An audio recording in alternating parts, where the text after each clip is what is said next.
What's up, guys, and welcome back to Book of Entertainment.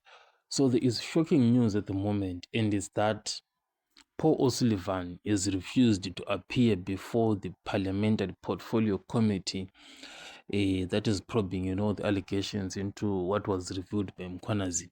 So, the guy, Paul O'Sullivan, completely rejected to appear, and his reasons are that, he is afraid of his own safety, due to what General Mkwanazi said.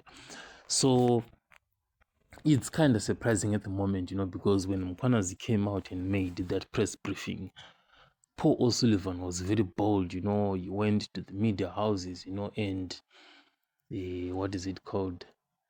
And criticized Mkwanazi for what he said, And when Nkabinde appeared before the parliamentary committee, he sent a text message to Nkabinde and was more of like saying, you're going to pay for what you're saying.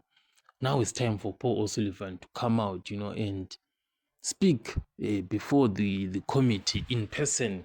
So he no longer wants to appear in public anymore at the moment.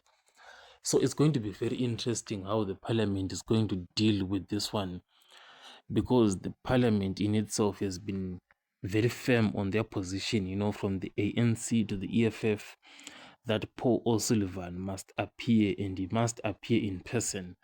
So Kusela Diko, she refused, for Paul O'Sullivan to appear online. So what is going to happen? It's going to be very, very interesting, with Paul O'Sullivan. Because surely if Paul O'Sullivan refuses to appear, this is something that can get him arrested. I think something like this did happen to Jacob Zuma, when he walked out, So this guy is refusing to appear. This is something very, very serious. And it's going to be very interesting how these things are going to be unfolding. I'll catch you guys on the next one.